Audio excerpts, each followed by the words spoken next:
Your parents must be worried sick. I don't have parents. The Force is strong with you, Ezra. Come with us.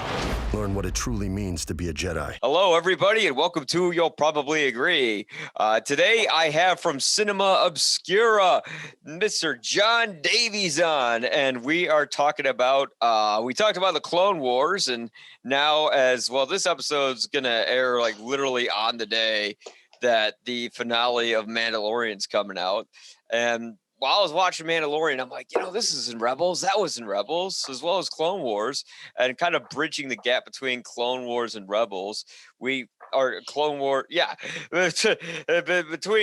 Rebels, and Mandalorian, we're talking about Rebels because I never got to cover this show, and I watched it like immediately after I finished Clone Wars.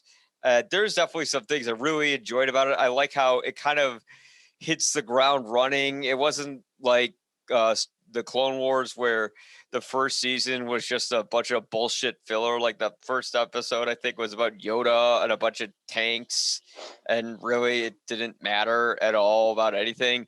With Rebels, it went straight into the Inquisitors hunting down the Jedi, the introduction of Ezra Bridger, and really hit the ground running, with a lot of filler episodes in between, with, like sneaking into an Imperial base, which is something the Mandalorian has already done for like 3 friggin' episodes this season. But having said that, John, I think you said something to me like that you liked Clone Wars more than Rebels. Am I right? I did. How you doing, Mike, by the way? Okay, good. Good Thursday to you. Yes, good Thursday. Doing a throwback Thursday, hitting the Clone Wars and the Rebels before we get into the new material, The Mandalorian, tomorrow. Yes, exactly. Oh, man, good stuff. I'm excited.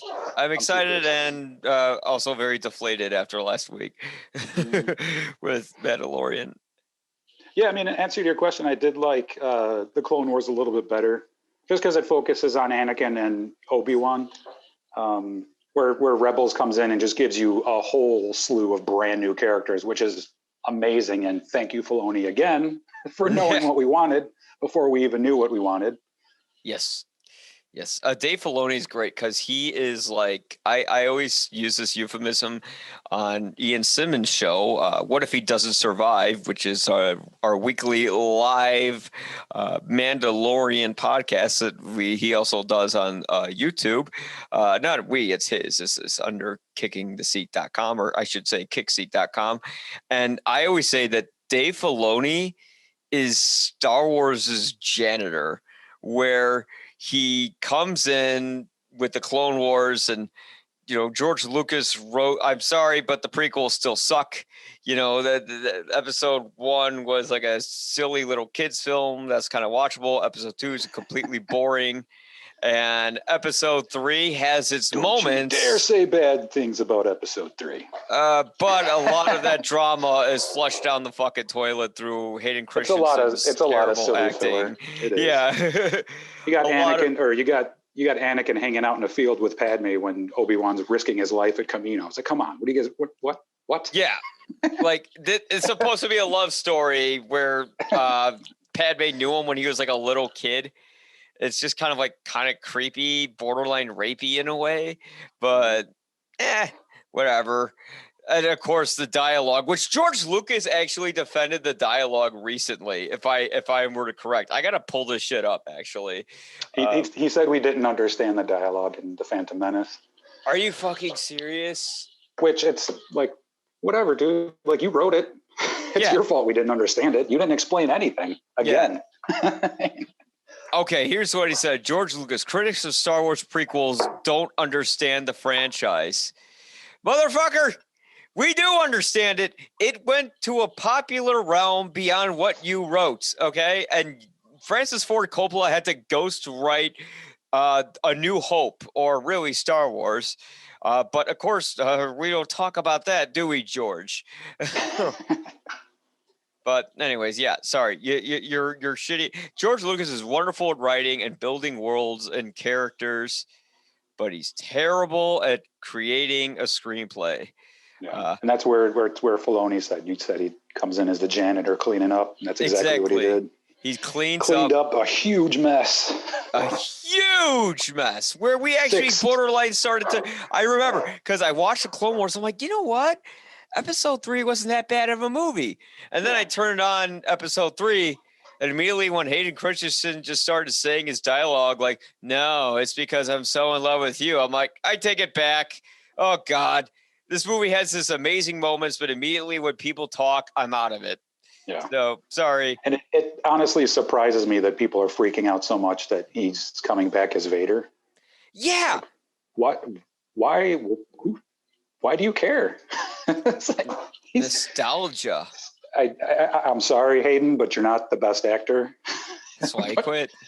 But I don't know. Maybe he'll get some better lines to read, and maybe he's been watching these shows and has a better feel for his character. Who knows? I don't know. I said, like, I think I wrote on Facebook, as long as he's in the Darth Vader suit and James Earl Jones does his dialogue, or someone who sounds like James Earl Jones, because James Earl Jones sounds kind of old now. If you watched Rogue One, where like it's like, now I can believe Darth Vader having trouble breathing. Like, be careful not to choke on your aspirations, director.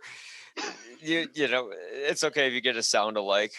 But yeah, everyone's kind of like, look, I have nothing against Hayden Christensen. He got a lot of shit for playing the role. And yeah, partially part of that is because of George Lucas' shitty dialogue that apparently, I guess people don't understand the franchise. Sure. Okay, George, I'm sorry you can't handle criticism, although you're a filmmaker. But that still, Hayden Christensen, you know what? He was given bad dialogue as well as everyone else, but they still made it mostly, like Ewan McGregor made it work. You know, Natalie Portman to a certain extent made it work. Ian McDiarmid was actually given good dialogue, and he was amazing. But yeah, you had Filoni come in. He wrote the Clone Wars, and actually, after the boring filler first season, really got us invested in it. He took Darth Maul, who was killed off, much like how George Lucas killed off Boba Fett like a joke, and gave him this amazing backstory, bringing him back to life. And then he kind of introduced all these other characters, Ventress, Ahsoka Tano, that everyone hated at first, but Filoni intentionally made her unlikable, so then we would like her later by seeing her flaws up front.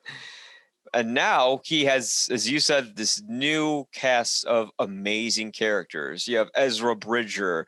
You have Kaden Jarrus, played by Freddie Prinze Jr. You have Zeb. Oh, God, Zeb's amazing. I fucking love Zeb. You got Sabine. Rex and the Clones come back. Agent Callus, which I didn't know this until I read it up. Oh, man. David Oyelowo played him. Yep. I had no idea. I love Callus. I can't wait to see him in The Mandalorian. I know he's there. He's got to be there. Is he still going to be rocking the sideburns? Yeah, he has to. If Sabine's got crazy hair, he's got his sideburns.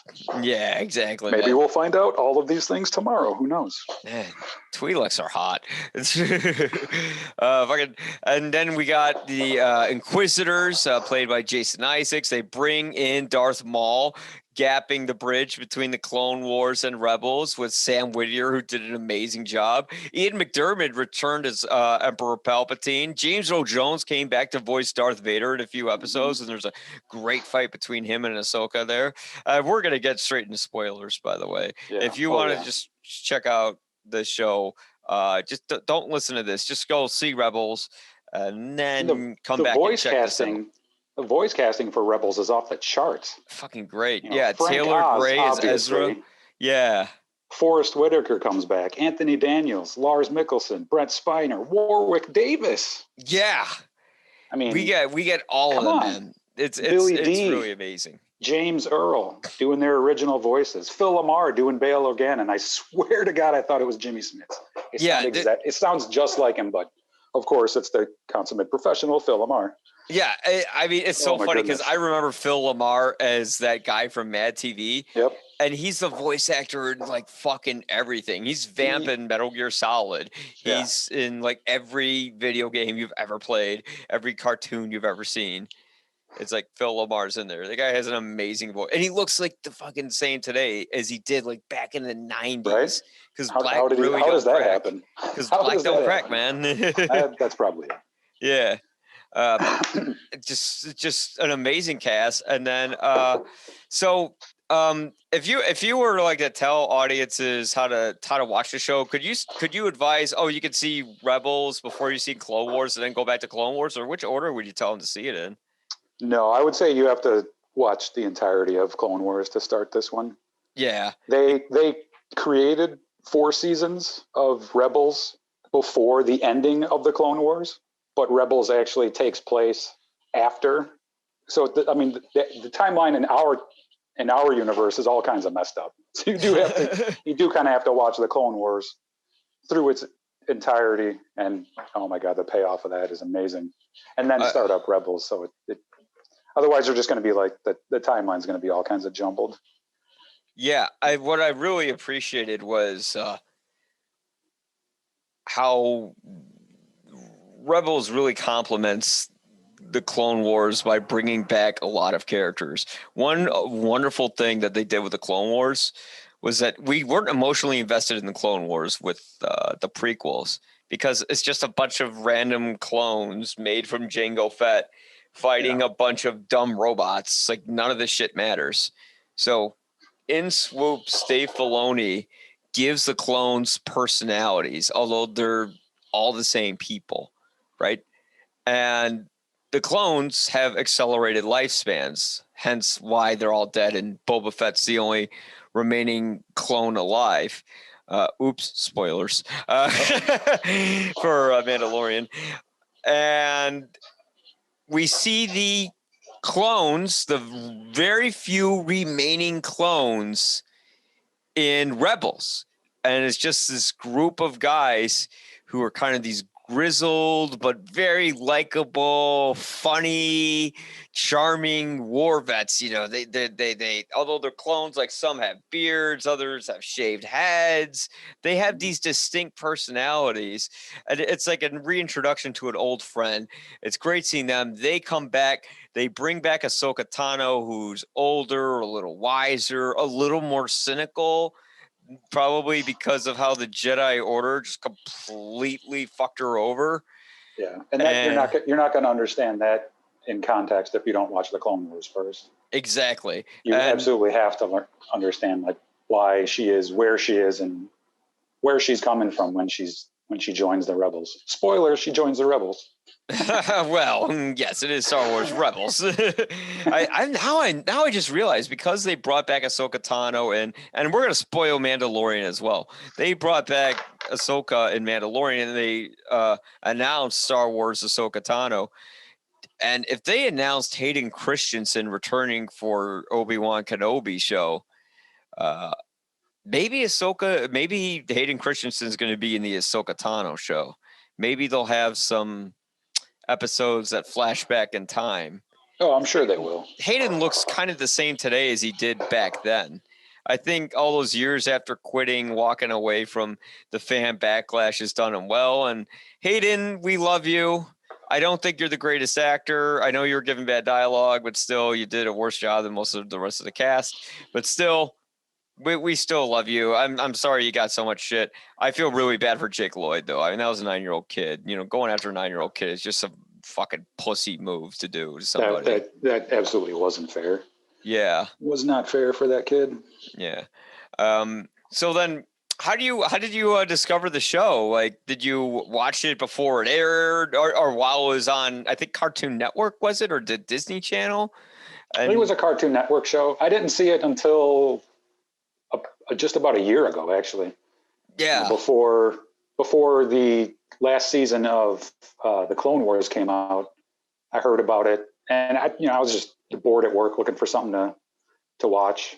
As a doorman, I was sitting there for 8 hours and literally had to figure out something to do for that time. So that's most of our to the jobs. Disney Channel and to Disney Plus, and this show and the Clone Wars got me through a lot of long nights at that job. Yeah, I think a lot of people who have desk jobs, for instance, I bet they're kind of secretly like streaming Netflix and Disney. We don't work at work. We're not going to work at work. We're going to watch shows at work. We shop on eBay and Amazon. Last thing we're interested in doing is working. You don't want to ask for more work, because you ask for more work, they'll give it to you, and then Yeah, you'll wish they didn't. But it's funny. Yeah, it's I streamed it all at once. I think I discovered Rebels because you mentioned it to me while we were talking about Clone Wars, and I think you said like, yeah, I like it better, and then I remember when I finished Clone Wars, I'm like, do I really want to watch another show? Because the Clone Wars is like 100 some episodes, and it had some of the most gripping drama on Star Wars in those last 3 episodes. And then when I watched Rebels, I thought it was fantastic, with its usual flaws and caveats, because again, it's still a kid show, and it very much shows that it's a kid show. Star Wars is made for children. Yes, Star Wars does have elements that aren't for children, such as trade disputes and politics and murdering children in a children's show and burning men alive. But overall, it's a kid show. Or not just a show, it's a kid's franchise. It was made for 12-year-olds.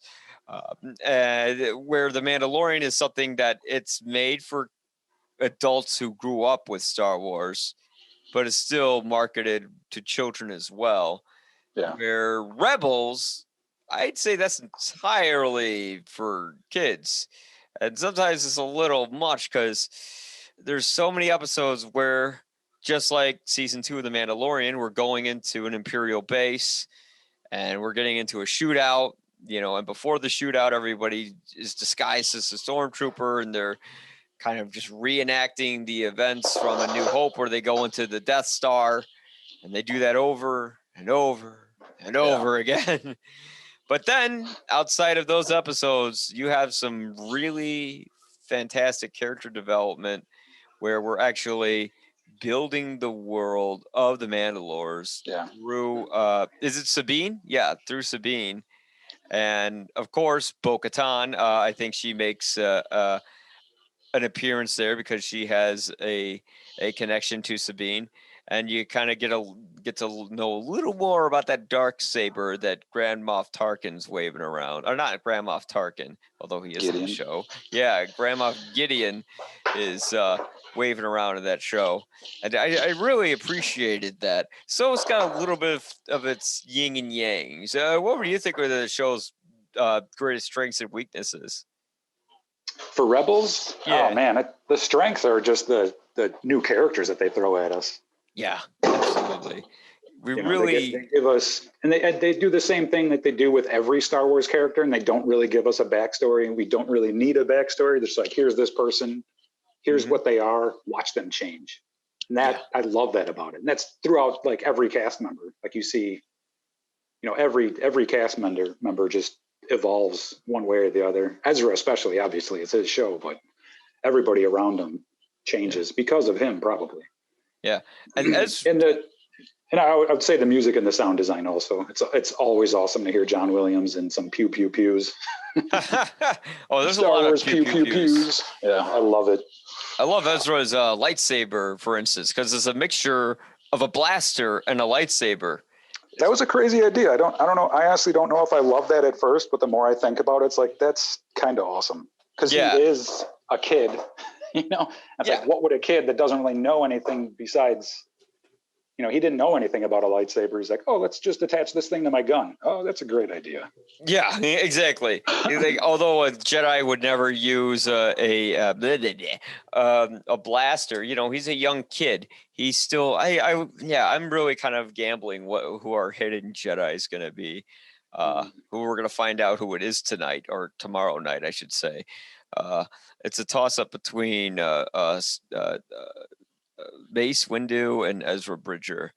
If they throw in Luke Skywalker with Sebastian Stan playing him, that's gonna be so stupid. Just enough of the Skywalkers. We're tired of the Skywalkers at this point. I'm personally hoping for the introduction of Mace in tomorrow's episode. Yes. And the introduction of Thrawn.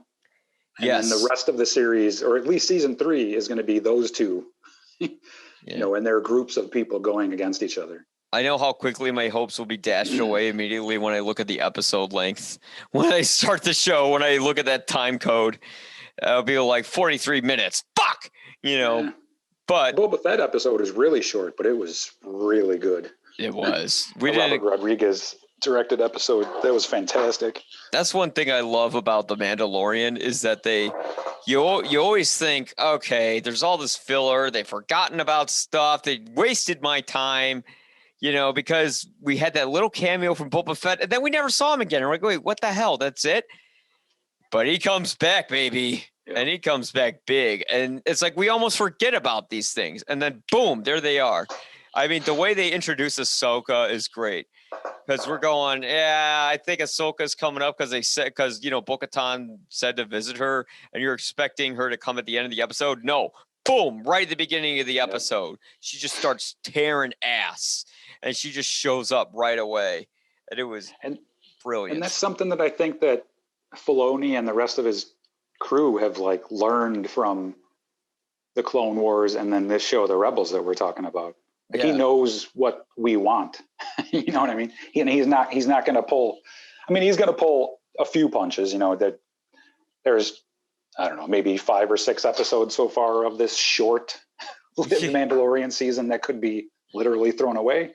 But anyway, the action that he gives us is just over the top and amazing. And forgiveness. He's forgiven for all the BS. I'll put it that way. Exactly. Well, we'll see after tonight. Because you never know. As a Star Wars fan, I've just kind of grown to be cynical. After the prequels and all that stuff. We've just learned not to get our hopes up too high, especially after the sequel movies. Yeah. My hopes were really high for those 3 movies, and to have them dashed and smashed to the ground as much as they were. Were they smashed to the ground after Force Awakens or Last Jedi? Last Jedi. Yeah, that movie is just a huge waste of time, in my opinion. Yes, it is. And I have critics who always make fun of me for hating on that movie and talking shit about it. I'm like, no, this was a movie made by someone who fundamentally didn't understand Star Wars and thought the best way to make something different was to make something that was semi-insulting to the fans. Mm-hmm. I mean, my hopes were dashed away as soon as Luke Skywalker threw the lightsaber over his head. A moment that I've been waiting for maybe 30 years got turned into a fucking punchline. Yeah. And it was, after that, there's a term for the humor that they use in this movie, and it's called bathos. And bathos is essentially when you place a joke within a dramatic scene to throw the audience off. So, let's say someone dies of cancer on a bed, and then someone in the room farts. That's bathos. And the movie is loaded with it, and it completely yanks us out of it. And I get you want to subvert expectations, but there's a clever way to do it where you respect the audience's intelligence and you respect the material and you don't treat it like a fucking joke. And yeah, I get it. Star Wars, it's made for kids. It's okay to be a joke. Yeah, well, guess what? People grew up with that. And even in the original trilogy, they never had humor like that. Yeah, not for 2 hours. Like a 20 minutes, sure. But to drag that bathos, that silliness out for 2, oh my goodness, come on. Yeah. It made the humor in the Marvel movies look quaint, quite honestly. Because even in those big dramatic scenes, they didn't put in stupid. Well, they did put in stupid jokes, but they totally. But those are comic books. That's what you expect. They're comic books. Star Wars is a little different. Yeah, or so we thought. Yeah, but then it's the same company handling both franchises. So you could see the hands of Kathleen Kennedy and the Disney shareholders controlling those sequels where they just needed to get it out the door. And it's just so strange because absolutely rushed. Yeah, because you would think they'd want to take their time with this. And, you had 30 some years and you just fucking write it, just get it through the door. Really? They could have come out with these Star Wars shows that they're developing now back then, and they didn't do it. Yeah. And I honestly, know. when The Force Awakens was getting ready to be released, I honestly, like an idiot, thought that they had thought through the entire trilogy and were like, this is connected to this is going to connect to this is going to connect to this. And then after like halfway through The Force Awakens, they just threw out that idea. And we're just like, you know what? We're just going to run along on our own. Yeah. Give you some stuff that you've seen already 500 times, the Millennium Falcon flying through something that it'll barely make it. Let's just do that for the rest of the series. But come on, you guys. Well, what they did. So much hope. Like, write all 3 stories before you release The Force Awakens. Have an idea, at least, of how they're outlined. Yes. Don't just like wing it, halfway through your solid. I mean, Force Awakens started off really good. Yeah. And then halfway through, it just falls apart. Which part is that? Is it when when it turns into A New Hope? When they have the 3rd Death Star? It's like, come on, you guys. Yes, that was ridiculous. And they blew it. It's like, you know what? If they were going to have a 3rd Death Star, I'll say this. Don't destroy it. Keep it there. Have them win. That would have been interesting, if you want to do that. And I forgave it for being a nostalgia film at the time because I'm like, you know what? Star Wars fans have been through a lot of shit. We just want something that's familiar. Okay, that's just fine. I'll accept this. But then, yeah, I think we all did that. After they completely fucked it up, and Rise of Skywalker. I don't know what's worse, Last Jedi or Rise of Skywalker. I think they're both equally terrible in their own way. Rise of Skywalker. Oh, you mean Space Goonies? Is that? I've never seen Goonies. The little confession of mine. Yeah, I there's a lot of 80s movies. Dude, it's Rise of Skywalker is absolutely Space Goonies. You have to go watch Space Goonies now. Or you mean Goonies? The original Goonies, yeah. Yeah. Yeah, it's just so ridiculous. You know what? Now I want to see Goonies for the first time. It's a fantastic movie. Yeah, I've never wanted to see it, but now I want to see it. I just want to see it just to see how Rise of Skywalker is like Goonies. Oh dude, it is. Oh my god. Oh my god. But yeah, but I guess I'm mentioning all this stuff where it seems like I'm off topic because what happens with this? What happens with the sequel trilogy? Why are we talking about it being? Oh yeah, because Dave Filoni writes something like Star Wars Rebels that cleans up that mess, and he's writing like all these new shows where we're even seeing it in The Mandalorian, where he's essentially kind of showing how the First Order came to being. They showed the cloning facility inside the millionth Imperial base that they infiltrated in the show, in the episode that Carl Weathers directed.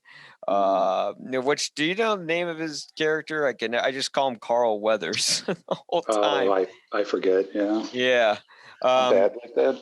Yeah, but I mean, you really got to give Filoni credit for that, because the having Emperor Palpatine just show up out of fucking nowhere, and I guess it was because he was actually a clone, and he had like all those like clones of Snoke in little tubes, because clearly J.J. Abrams didn't think they were going to kill off Snoke as if he was a joke. Yeah. And with Disney keeping such a close eye on all these productions, with Rogue One and all these other films where they hired directors and rehired them. Like if you remember what they did with the Han Solo film, which is just beyond me why they even made that. They had they had the guys who made the Lego movie and also were involved in Spider-Man: The Spider-Verse.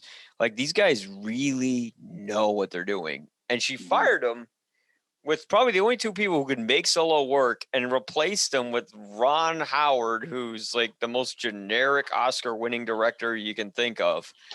And you would think with The Last Jedi, she would have looked at that script and said, what the fuck is this?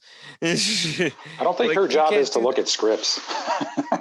Well, whoever looks at the creative... I don't think she actually looks at any of this stuff before it gets okayed by her, honestly. But, like, how do they keep changing directors and stories then with those movies, but yet they did nothing with The Last Jedi. Like it's just mind-boggling how that happened. I mean, they must have really liked Rian Johnson on a personal level or something. I don't know. But then you have Filoni, who right now with The Mandalorian is introducing the idea of how Palpatine could have become a clone. And we're talking about how the Empire is rising up to become the First Order. And he's already cleaning up the mess of the sequel trilogy. And Star Wars Rebels, in a lot of ways, that one luckily wasn't cleaning up any messes, but it was building upon something that he made that brings a certain amount of weight to this new expanded universe, because we're seeing the evolution of Ahsoka Tano. We are seeing sort of the last remnants of the clones. We have these new phenomenal characters. Ezra Bridger is how George Lucas should have written a child Anakin Skywalker, where Ezra's a little obnoxious. He's a little kind of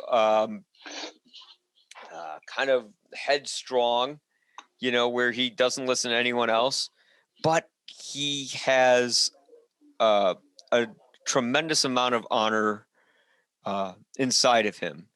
And he will go to the ends of the earth to help you out. And he was played wonderfully by Taylor Gray.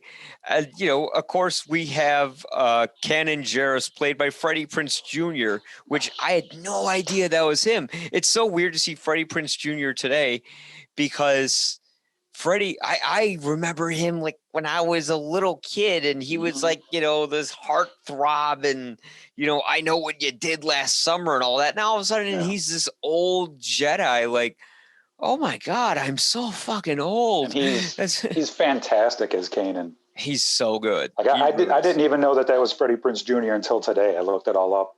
There's on IMDb, and oh, dude, it blew my mind. I was just like, really, this dude? There's a great rom-com, funny, teenage movie dude, and Kanan is not a funny dude. Like, he's pretty serious all the time. Yeah.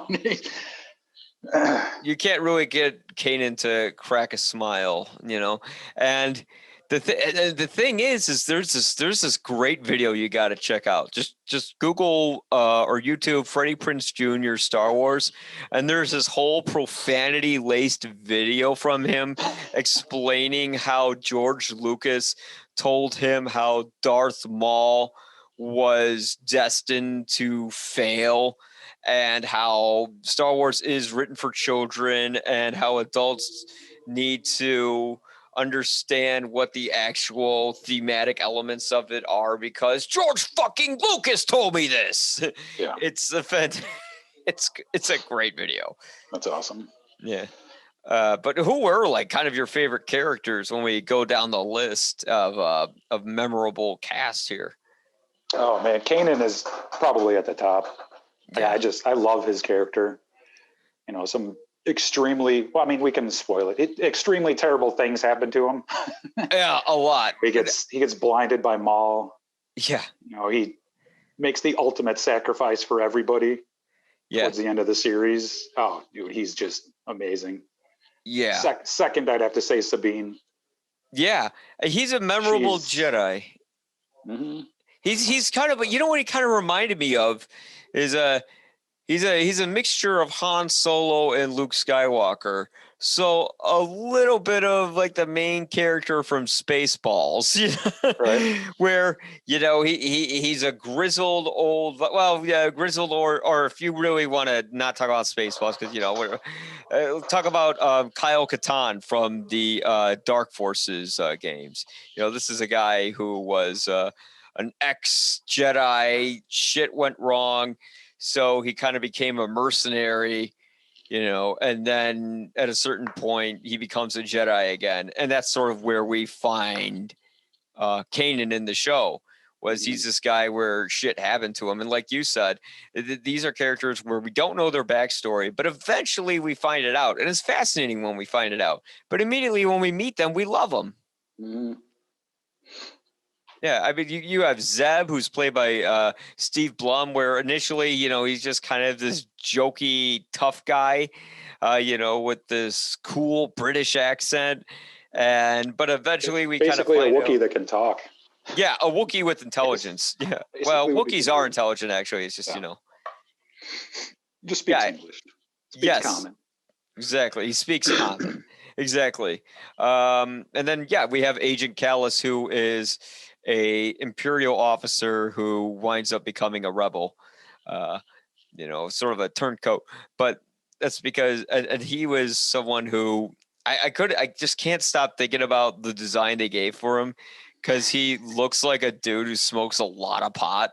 Right. And he's like this, like, I just expect him to just be fucking like, doing a ball, and Grand Admiral Thrawn walks to the room. He's like, "Oh shit!" He just like puts the ball away. Yeah, and then let's see. So, and then of course they bring back Darth Maul. Because they kind of bring him back in Clone Wars, and then he has his final arc in Rebels, which they bring him back and then they end him, which is amazing. Yeah. That final scene with Maul is unbelievably perfect and heartbreaking all at the same time. Like, seriously. Well, you expect this huge. I loved it. Yeah, you expect this huge fight to happen, and instead it's just like 2 hits, he's dead.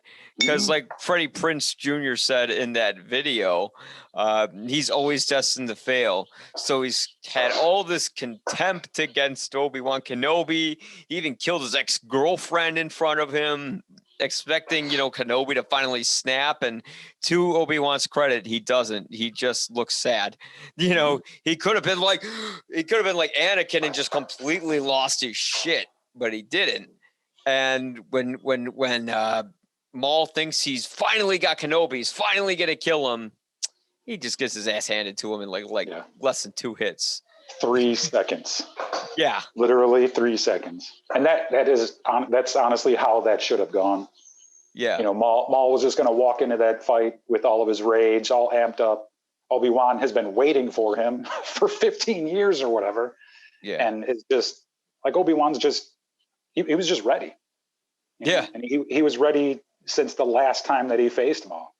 He knew exactly what was going to happen, no matter what Maul did. Yeah. He's like, we're not going to play anymore. I'm just going to end this, and I'm going to watch you die, and it's going to be a finale, and it's over. And he still gave him a level of empathy that he never had to. I mean, the guy killed his fucking ex-girlfriend, and threw him in a prison. I would have chopped his head off just for fun, and then played with his horns. All right. He kills him, but he lets Maul dies peacefully. Yeah. He holds him in his arms. Yep. He little did baby Maul. Yeah, exactly. He was kind of a little baby in the end, because that's the thing about Darth Maul. Darth Maul always talks a lot of shit, but he always gets his ass kicked. Like Obi-Wan kicks his ass twice, and then Ahsoka kicks his ass. So dude, you gotta chill out. I mean, he is a definition of why maybe the dark side could be weaker instead of stronger, because it's a bit like when you have let's say you're at a job, right? And you have one person at a job who is calm, cool, and collected. And when there's a lot of chaos going around them, if they have a cool head, they can get the job done. But you have the other guy at the job, who's doing a line of coke, and he's going crazy, and he can't handle all the stress, and he just fucks it all up. The calm guy is going to get the job done. And that's sort of Darth Maul's sort of arc there. And so how do you think this show expands the universe of Star Wars? Mostly by explaining and literally showing you the magic portion of the Force. With the sisters, and the second time they go to the temple, it's just Yoda's vision, all these things. There were so many questions about what the hell the Force was. Is it midichlorians? Is it all around us? Is it what is it? But they actually delve into the magic part of it, which is pretty fantastic, actually. and very like quote unquote ballsy of Filoni to even do that. Because a lot of Star Wars fans that are old like me are like, what? Why are you telling us? Yeah. Why are you giving us this magic crap? What is all this with these three sisters and what the hell is going on and blah blah blah. And they don't unapologetically just give it to you. It's like, this is what it is. The Bendu character, voiced by was it the fourth Doctor Who, Tom Baker? Solid, by the way. And that I don't know if they could ever do anything like that in The Mandalorian, but I would love to see it. You remember the Bendu character, the huge creature that Kanan finds? Oh, the wolf? It's not a wolf. Yes. I remember I don't know what it is. Gigantic floating guy. Yeah, it's like a mountain that Thrawn ends up killing. Yes. Yeah, that is some stuff that, like, a live action Star Wars, I don't know if it you could never do that shit in live action. It was, I don't know, it's just kind of amazing. Yes. So essentially, I'm trying to remember, like, was he the Force, or was he just like, well, not the Force, but was he like a culmination of it? It's been so long since I saw that episode. I mean, I just watched it today and it still isn't super clear as to what he was. I think he was just like a part of the Force. Yeah. I don't know. It's not really clear. It's like a part of and he said that Kanan's visit to, I forgot where they were, like woke him up. So he'd been sleeping for a long, long time. Obviously, you're thinking way before the Clone Wars started, he's been asleep, and maybe they're hinting towards Knights of the Old Republic. I don't know what they're doing. It could be. Just to have that character exist. Yes. is pretty fantastic. Yeah, it was literally a fantastic beast. There's a good pun. It was a bad pun. But yeah, I couldn't see how they could put something like that in a live action Star Wars show without it being just completely ridiculous. Yeah. With a cartoon, you can get away with cartoony elements. I believe the Clone Wars actually got into what George Lucas wanted to do with the sequel trilogy, which was to get into the world of the midichlorians with these things called the Wills. And the Clone Wars had an episode where Yoda enters, the world of the Force, and he has to take a test where he fights this evil version of himself. And it actually gets into what these midichlorians are in this whole metaphysical world beyond worlds, which is actually a name of one of the episodes in Rebels. I think it was called The World Beyond Worlds or something like that. And it was this place in Star Wars where you actually could travel essentially to like the fifth dimension and go into any point in time. It's time travel. You can go into any point in time and pull someone out of there, which is when Ezra sees Ahsoka fighting Darth Vader, and he pulls her out of that, essentially saving her life when Vader killed her. But aside from that, you can't really change the past. You can't change the way things are. They're set and meant to be in a certain way. And there's a wonderful, touching moment where Ezra realizes he can't change the fate of Kanan. He can't change the fate of his parents. And it's a wonderful message about how in life there are certain things we want to change, but we can't. We must move forward. It's part of growing up. And that's what essentially the show is telling children. It's like, we need to grow up. We need to accept the life that is in front of us, embrace it, and hold on to it because it's what we have. And if there's one thing I absolutely loved about this show is, all these Star Wars movies are about essentially extended family outside of your bloodline, where blood really isn't thicker than water. Yep. The people, although I guess George Lucas could argue that, with the whole Luke Skywalker, Darth Vader thing, but it's really the people that you get to know, the people who are your friends, who help you out during the toughest of time. And that's the family that Ezra forms inside this little ship that everyone is in Rebels, and you really feel like you're part of that family. And there's just this wonderful emotional connection between everyone that I feel is much stronger in that show than in the Clone Wars. The Clone Wars has this great, universe building and actually bringing actual toll to the war. But the actual true sense of family and connection, even if it's a little sentimental at the time, is highly effective in this show. Mm-hmm. Yeah, I totally agree. So, yeah, I mean, was there a particular episode that really stood out to you? Yeah, definitely. It's got to be. It's a two-parter. Most of these episodes are two-parters. Yeah. Twilight of the Apprentice. I believe the second season finale. I'm trying to remember what happened in that one. Is Well, that the one where Kaden gets blinded? Yeah. Yeah. Everything happens in this one. Ezra finds Maul. Yeah. Maul ends up blinding Kanan. Ahsoka fights Vader, which you just mentioned. We see in a future episode, Ezra comes back in time through the temple and saves her from that fight, which, spoiler alert, she's okay. Well, we know that. Yeah.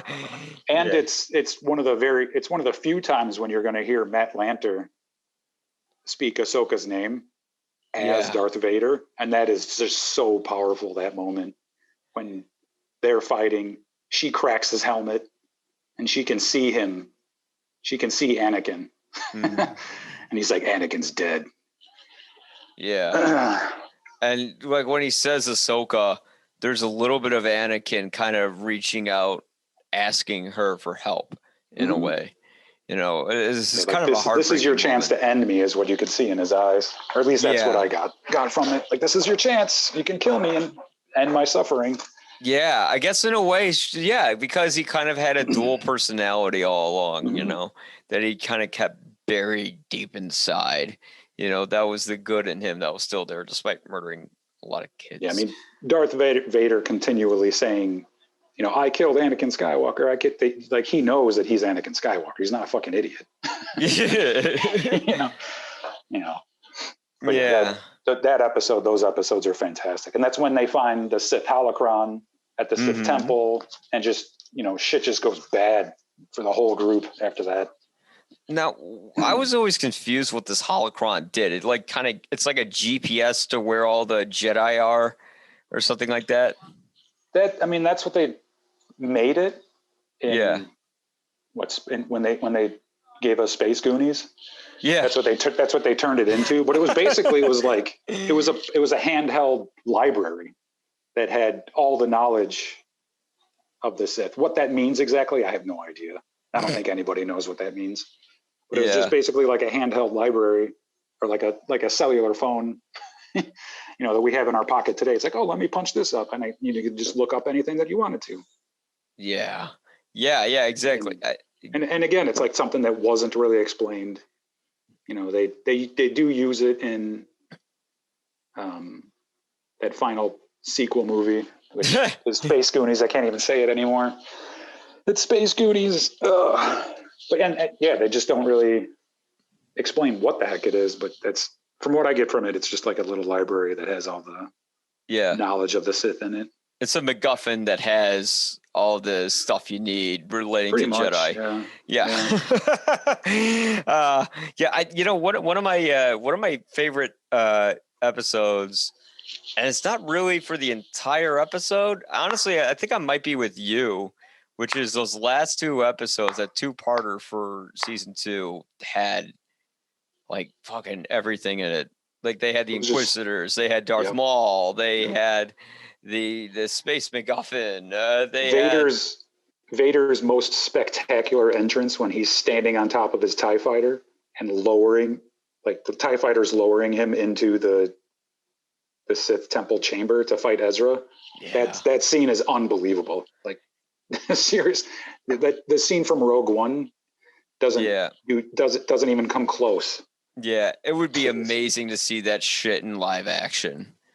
Darth Vader standing on top of his TIE fighter advanced with his red lightsaber drawn, just slowly descending into the darkness of the. Oh my goodness, dude, that is such a great scene. It needs to be made into live action. That'd be fucking incredible. Yeah. All right, that's when I fully geek out. I geeked out when they like that during Mandalorian when Boba Fett got his armor back and he just fucking like murders like 20 stormtroopers, 20 to 30 stormtroopers in like 20 seconds. You know. Yeah, that's what we've been waiting 35 years to see. Yeah, because we've never seen fucking Boba Fett ever do anything. You know, he could have just come on camera and be like, "Hey guys," and we would have been like, "Ah!" Yeah. But no, like the last finally, time we saw him, he got knocked into a pit by accident. Yeah, like a fucking punchline. Yeah. And here it's like because Boba Fett always looked cool, but we never saw him do anything cool. Mm-hmm. Like, sure, he was a little kid in Clone Wars trying to kill Mace Windu and shit, but like here, Boba Fett just fucking tears ass, and he just murders people like it's not like he shoots the fucking. I've watched that scene where he just like murders the stormtroopers so many times I can't even remember. That's pretty fantastic, yeah. Yeah, it was directed by Robert Rodriguez, and it has Robert Rodriguez written all over it because Rodriguez knows how to kill people in style. Yeah, from what I read, that scene was not in the script. Really? And he just like, he was just like, this is what we're giving you. Yeah. If I was Robert Rodriguez, I'd be like, no. You guys hired me. I'm going to do my thing with it. You know, it's like, I mean, Robert Rodriguez is the guy who made Machete, where fucking there's a scene where Machete takes like a guy's intestines and uses it as a rope to jump into another window. He made a movie where like a chick like fucking loses her leg and attaches like a gun to replace her leg with a gun. Like he knew how to introduce Boba Fett. And that was great because like he swoops down out of frame, fucking backhands a stormtrooper, and then like fucking like shoots like an explosive, blows a bunch of them up. Then he like fucking takes another stormtrooper and just like puts him like in a fucking chokehold, and then punches a rocket into him. That was amazing when he rocket punches that dude. That's unbelievable. Yeah. I could have done without like that. There's a little bit of slapstick towards the end of that scene that I could have done without, but overall it's pretty solid. I don't know. That was all great. You mean when he says I was supposed to hit the other one? Yeah, Boba Fett doesn't crack wise. I'm sorry. He did make another wisecrack in the episode after that. He's like, let's just say they'd recognize my face. Yeah. Whatever. That's not really a wisecrack. That's like 100% true because there's, millions of people that look exactly like him. They're like, hey, I know you. They used to. But yeah, it is used in like a silly context. Yeah, they used to be around. There's no longer clones. Yeah, but yeah, I mean, he shot the fucking one ship and it just collided into the other shit. I can't believe that shit wasn't in the script. You would think like they do that. Man, thank God that Robert Rodriguez directed that. But yeah, I mean, there's some. What's like that's your favorite badass moment in Rebels is Darth Vader on top of the TIE fighter. I think there was an episode in Rebels, I remember, where Darth Vader, I think he like destroyed like 2 AT-ATs by himself or something like that. I can't entirely remember what it was, but it was a pretty spectacular moment of spectacle, and to just use the same word again. And speaking of Vader, like he is the first image you see when you put up season 1, episode 1 of this show, and he's got the first lines, and it's just like, okay, that's where the show is. It's like this, the show is focusing on him as like the main bad guy and just kind of going off from there. Yeah. Absolutely fantastic. And they actually they do show Palpatine in the show, but I love the way they show him because Palpatine is luring Ezra, and he's showing himself in the image of the way he used to be before he deformed his own face. Yeah. Where he comes off like the good old cheery, kind, good-hearted senator. So Hello, Ezra. Diaz. Yes. How you doing? I'm a good Yes. guy. Come on, Ezra. Your family's over there. Go to them. And then immediately they break the images.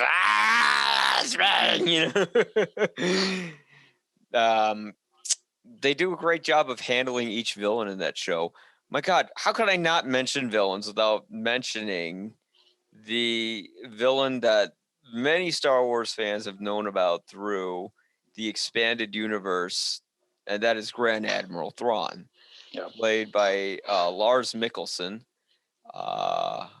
Thrawn is they did a wonderful job sort of showing how he's a threat and where he doesn't have force powers. He's not, some huge badass backflipping sort of guy. He's just cool, calm, and calculated, and he outsmarts everyone. I mean, he could be almost as smart as the Emperor, and and now, as we know with the Mandalorian, there was that line from Ahsoka Tano when she was fighting.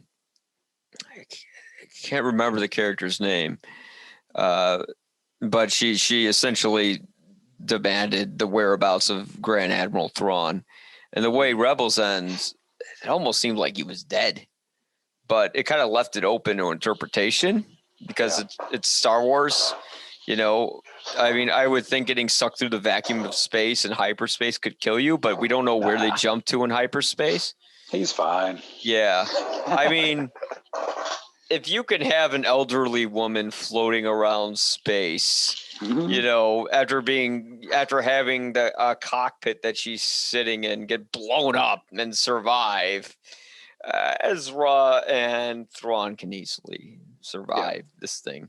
Yeah, Maul can survive, if Leia can survive. Yeah. I mean, if you're chopped in half and thrown down a pit where, honestly, the distance and where he fell, you would just think he just would have looked like, paste. Pretty much. One bonus is that he was cut in half with a lightsaber, so he was, immediately cauterized. Yeah. Who knows? It's Star Wars. But if you have a broken heart, you die. Yeah, totally. That's the one exception in Star Wars. If you have a broken heart, you die. I always thought it was because Darth Vader collapsed her lungs or something, when he choked her. But no, I guess that would have made sense. Yeah, that would have made more sense. Like if they said she can't breathe. So I'm like, no, but it was broken heart. Fucking George Lucas. I mean, I'm happy for the world you gave us, but Jesus, dude, really. But Thrawn, what are your thoughts on his introduction to this show? And how I think it was handled? Fantastic, especially for like people that have known Star Wars lore. You if you made it through the entirety of the Clone Wars and the sequels and the prequels, and you're like, still no Thrawn, are you kidding me? And then they finally give it to you in Rebels, and they give you a good, solid version of the man. I don't know. I think it's pretty awesome, actually. And I'm still predicting that we're going to see him in Mandalorian. I think so too. I honestly think Filoni is not going to drop the ball on that. Like, he's going to show up at some point. Like it's Filoni's Thrawn, so he's gonna be there. Do you think he'll be played by Mikkelsen, or do you think they'll have? Honestly, I hope so. I really do. Yeah, I would be fine with that. He's got the face structure, and he's already got the history. Like he knows what people want when they say Thrawn. So yeah. He would be a good choice. Alternatively, I don't think this would happen, although he did say he was offered a role in The Force Awakens or something like that, and it didn't work out for some reason. It would be Michael Fassbender as Grand Admiral Thrawn. That would be, oh my God, that'd be so good. Just don't make it better to Cumberbatch. He already played, Khan. We don't need Khan and Thrawn, Right. you know. But but Thrawn is intimidating in that show because he's so like. You ever meet someone who's so calm, it kind of sends a chill down your spine. Yeah. That's sort of what Thrawn's like. He is the overseer of everything. If Thrawn was in charge of the Death Star, it would have never blown up. Mhm. You know, he would have saw that little opening and told them, you know, to take care of it. Right. And Put a fence on that. yeah, Put a railing there for those guys. set up a trap is what he'd do. Yeah, You know, when totally. they think it's towards the end, it would just shoot a fucking laser and kill them all, and Luke would be dead. He'd have guns on the internal part of it, just waiting for ships to show up. Like, go ahead, fly in here, you fucking idiots. Yeah, exactly. Like they'd be fucking toast like instantly if Thrawn was in charge. I love the way Lars Mikkelsen very calmly voices the character. You know, Exactly how it should be. Yes, I mean that's exactly how he should sound, because that's how we always imagined him sounding when we read the novels. I didn't read the novels, but I'm aware of them, you know, and Thrawn, you know, is exactly like that. And I love the little church organ that they play when he's introduced. You know, it's almost like he's this holy evil sort of devilish figure, and all he is just this thin blue guy in an imperial suit. But it's just but I just love the fact that he's someone who's just intelligent and he can fight. He fights, I think, the dark troopers in one scene and beats them with his bare fists, you know. So he's got the bronze too. Yeah. But I don't know. I'm now. Oh God! I just thought of something weird. I'm not gonna say. I'll say it after the podcast. I was thinking of Grand Admiral Thrawn porn. All right. Oh yikes! Yeah, you can hold off on that. Yeah. I don't know why that struck my head. Maybe I'm gay for him. Who knows? Not that there's anything wrong with that. No, of course not. How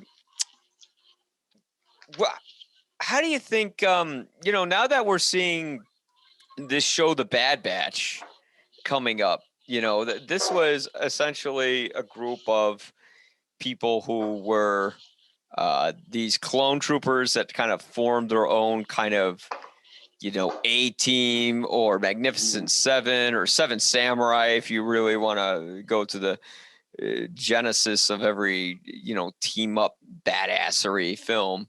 How do you think the Bad Batch will connect towards Rebels? I think it's going to use a lot of the same characters. I honestly think that Thrawn is going to be your main bad guy again. I mean, yeah, I think he's around for a while. I wonder if we'll see how he dies in The Mandalorian down the line, or if it's going to be through Ahsoka. No, it's going to be through Ahsoka's show. We're going to see that. yeah, I don't know. Yeah. I'm fairly excited for the Bad Batch. We'll see what happens.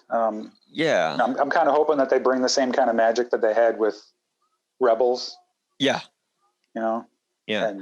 But I mean, the Bad Batch was introduced in the final season of the Clone Wars, and that is honestly like some of the best Star Wars available. Yes. Especially those last 4 episodes of the Clone Wars. They just gripping, throw everything at you. Yeah. You know, unapologetically, and it's just absolutely fantastic. They make you feel the tragedy of Order 66 that Episode 3 sort of failed to show the tragedy of, you know. But I am excited. I think you'll see kind of how these old grizzled sort of clones that are a relic of the past wind up where they are, and you'll sort of see their friendship really develop.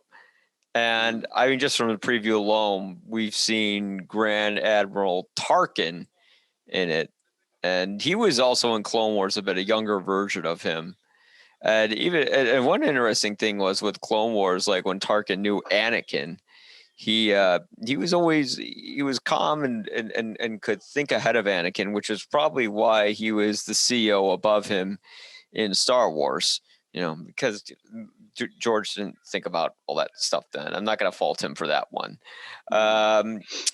If the writers were to learn anything from Rebels, what do you think it would be? Like, what do you think they'll learn from other shows from the writing from this show? I don't know. That's a good question. I think I don't know. I think they're gonna know to not give us so much filler. I'm hoping, even though the same writers are giving us filler with Mandalorian, it's excused. It's okay. It is what it is. Yeah. But with the Clone Wars specifically, the first season is absolutely throwaway. The first half of the second season, pretty much throwaway. But the majority of the rest of it is some solid storytelling leading up until the ending, which, like I just said, is like some of the best Star Wars that you're ever going to see. Yeah. Those last 4 or 5 episodes or so. Yeah.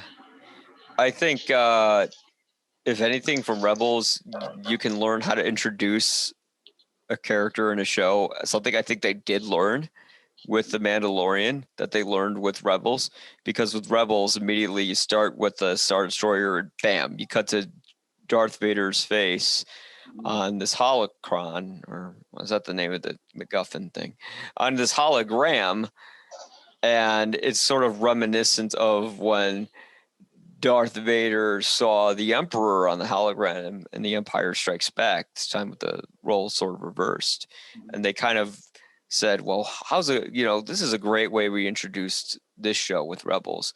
Here's a great way we could introduce this show with The Mandalorian. And of course, it opened like a Western where he comes into a bar, shoots a guy, and chops him in half with a door. And yeah, it was pretty awesome. And immediately, this is like, I just thought this is the Star Wars I've been waiting for, for like 30 years.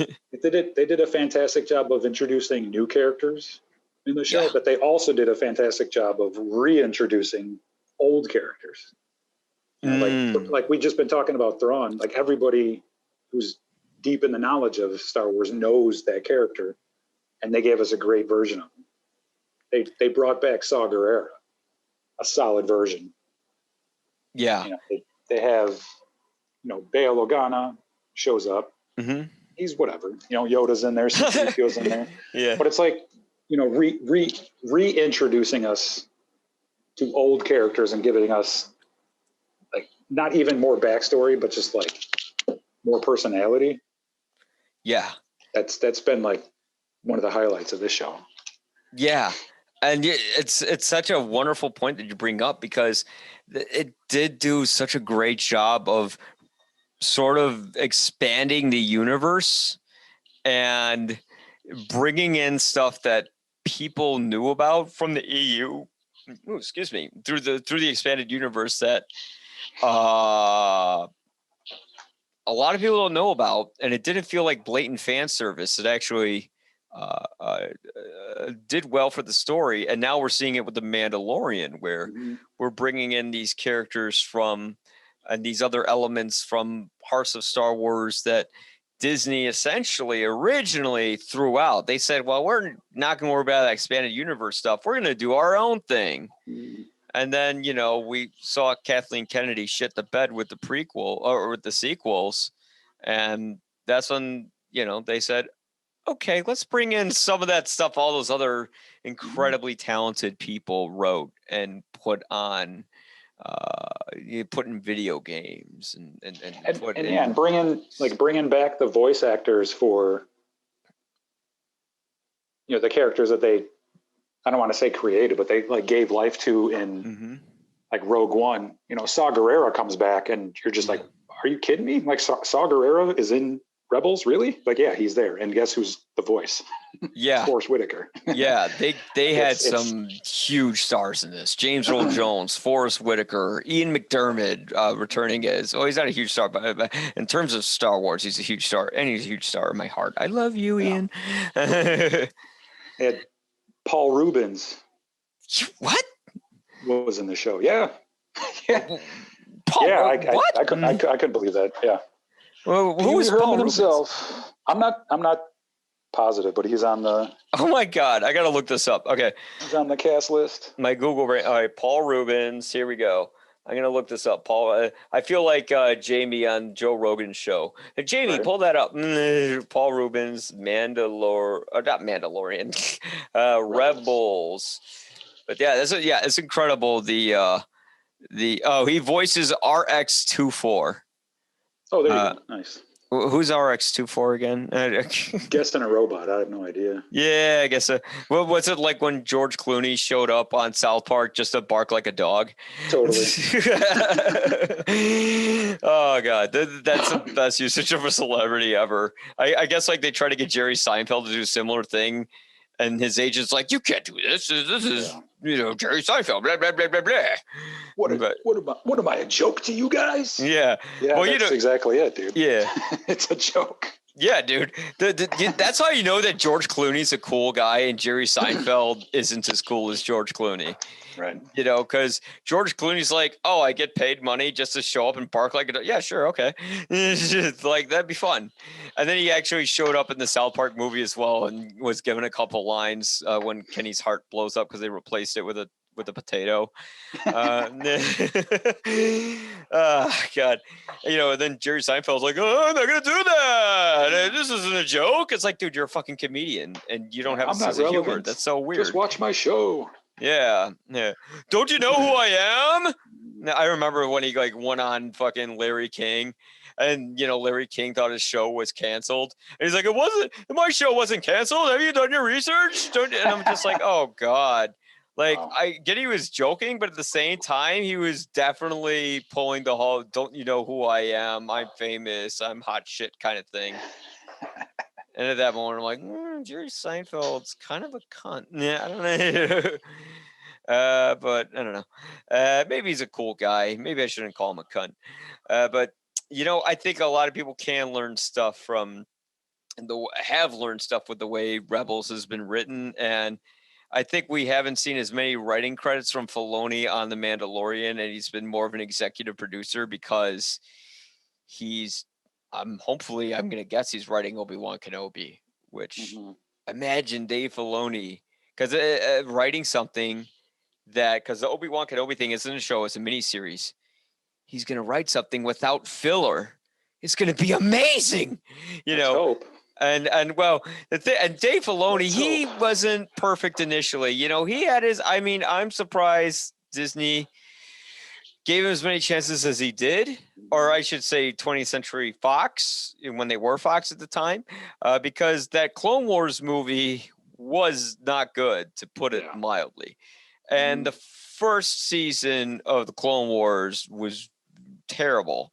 The first half of the second season, completely forgettable, but somewhere along the way, he just found his voice and provided the best Star Wars that we've seen, that we've always wanted to see. And fire Kathleen, hire Dave. That's what I say. Hey, Kathleen, sorry, you had your chance. But what are your thoughts now on sort of this whole Disney's expanded universe, sort of their Marvel catalog of it, because they need new shows or people are going to not subscribe. They're just going to keep subscribing for like 2 months, watch their Mandalorian and then unsubscribe. So I get why they're doing that. I'm a little worried, to be honest. Yeah. The Mandalorian has been pretty solid for the most part. I'd say it's 75% awesome. 25% filler and BS. Yeah. And if they're going to do that with every series that comes down the line, then I could honestly do without it. If they're going to focus, like you're saying, on the Kenobi series and make it, more of like a mini series or like a long movie or like a string of short, whatever they're doing, like to focus on it and cut out the filler, cool, run with it. But like, I don't know if I need an Ahsoka show. I don't know if I need a Han Solo show. I don't know if I need a Luke Skywalker show or a C-3PO show or an R2-D2 show or a Wookiee show, or, where does it stop? Like, I understand that we love this material and we want more of it, but I don't want them to pump it out just to pump it out. You know what I'm saying? Yes. Like give me some quality. Don't do to us what you did to us with the Clone Wars and make us wait a season and a half before you get to the good stuff. And that's what I feel like is going to come down the pipe. They're just going to be so spread out. And, if one writing staff was writing on one series and they were focusing on one group of characters, they were going to bring to life and bring us similar to what they're doing with The Mandalorian, I'd say, cool, but that's not what's happening. Mm-hmm. They're like, we're going to have 10 different series with 50 different characters and all. It's like, whoa, you guys got to slow down. Yeah. Like, for real. Did you learn nothing from the sequels? Did you learn nothing from the prequels? Are you learning nothing from Mandalorian? Like, slow the fuck down. Seriously. Yeah. Yeah. That is sort of my concern with it. I think that they're going to use it as an excuse to just put in more filler with any show that they make, where they'll go, oh, well, we'll explain this in another show. We'll introduce this character in this show, and we'll sprinkle a little bit in that show. It's like, well, why don't you just focus on a vision? And that's why The Mandalorian worked, because it was this very clear vision as to what they wanted the show to be.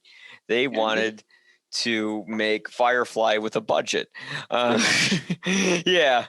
And even The Mandalorian, even though it's, highly acclaimed, like it has repeated itself already. Mm-hmm. The Mudhorn episode and the what was it? The Crate Dragon episode, same thing. Yeah. Jawa episode, which was the second of the series, pretty much a throwaway episode. So it's like they've already like hit some stumbling block, at least in my mind, as obviously I'm not a 12-year-old kid. Yeah. Who these Star Wars is geared towards, but it's like already they're like slipping a little bit before they get their traction. Yeah. Let's move it along. Like the last 3 episodes here of The Mandalorian have been absolutely fantastic. I have nothing against them.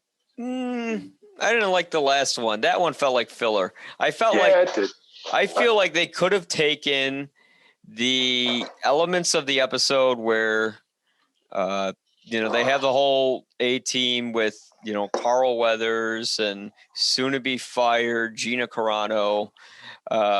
And they go into the base, where they find the clones that they're making. They could have taken that element with the Bill Burr episode and they could have had an episode that really kind of got into the lore of the Mandalorian. Because I loved, what's Bill Burr's character in it again?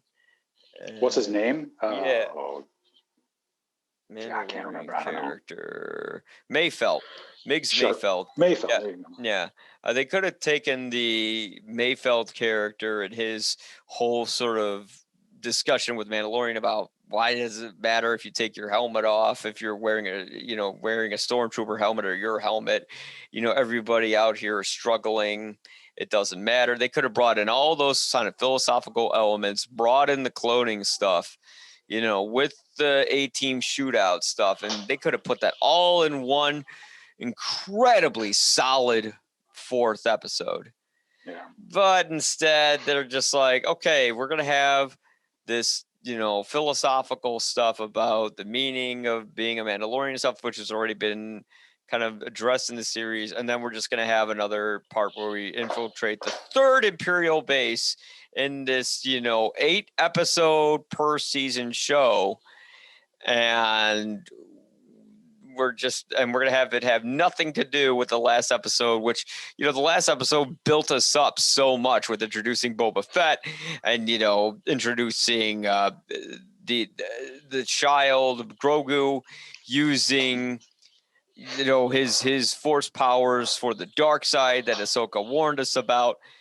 And then they're just like, no. We're going to do another, capture the base and blow it up episode.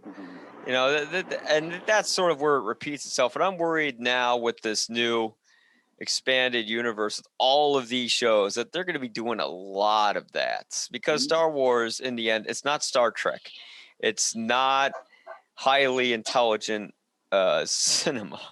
when Star Wars works, it works a million times better than Star Trek. But Star Trek, I will admit, I'm not a fan, but it's more intelligent and it doesn't waste your time as much as Star Wars does. And I feel like there's going to be a lot of time wasters here. The Bad Batch, it might be okay. I don't know. I mean, I don't know if I really need an entire show about these guys. Ahsoka, I don't know. I feel like we kind of already got her story, didn't we? That's what I'm thinking. Yeah, the Clone Wars and the Rebels and Mandalorian are the Ahsoka show. Yeah, we have her story, or at least enough of it that I think that I want from those three properties. Kenobi, I'm thrilled to see. I just want to see Ewan McGregor in those boots again. That's all I care about. Well, I want to see the pain. I hope that the Kenobi isn't some crazy action thing and it's more of a drama. That's what I want to see. But I'm probably not going to get that. That's asking for too much from Star Wars.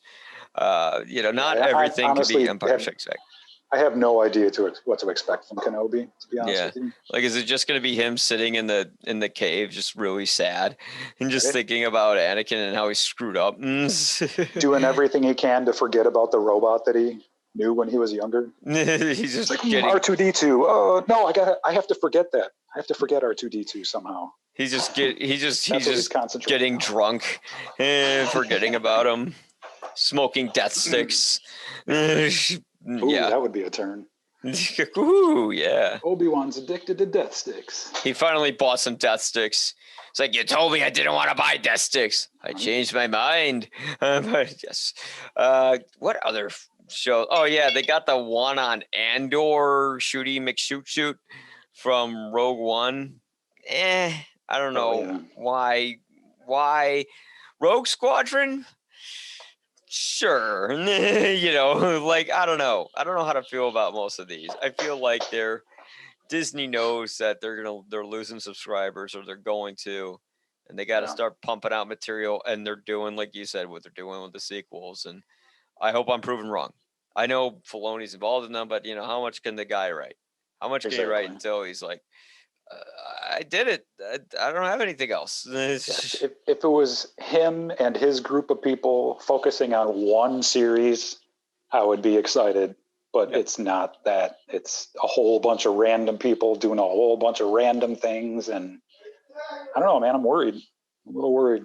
Yeah, we'll see. But the nice thing is, now that somebody owns it, you could only fail upwards.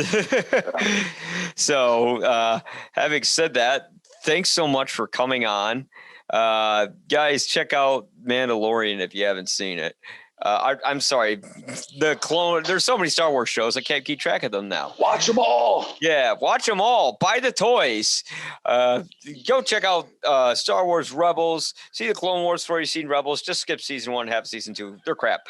And then check out Star Wars Rebels for some great Star Wars material. There's some filler in between. You can hit fast forward through them if you want to and just get to the good stuff. Okay, remember, you could find John over at Sinema Obscura. There will be a link to his stuff. You're still selling all that good Sinema Obscura stuff, right? I still have I still got your face mask that I use from there. Oh, and that's awesome. Some people actually said they thought it was really cool too. I appreciate that. Yeah. If you want to see like a lot of crazy sort of like independent, underground film stuff, Sinema Obscura is your place to go. If I'm not mistaken, never mind. I was going to say Sound of Metal was like initially a underground film, wasn't it? I don't think so. It just feels like it. But no, check them out at Sinema Obscura. Of course, you can check me out at ypareviews.com. And the YPA stands for You'll Probably Agree. Thanks a lot, everyone, and we will see you later. We were meant to be Jedi so we could be here now, when Lothal needs us most.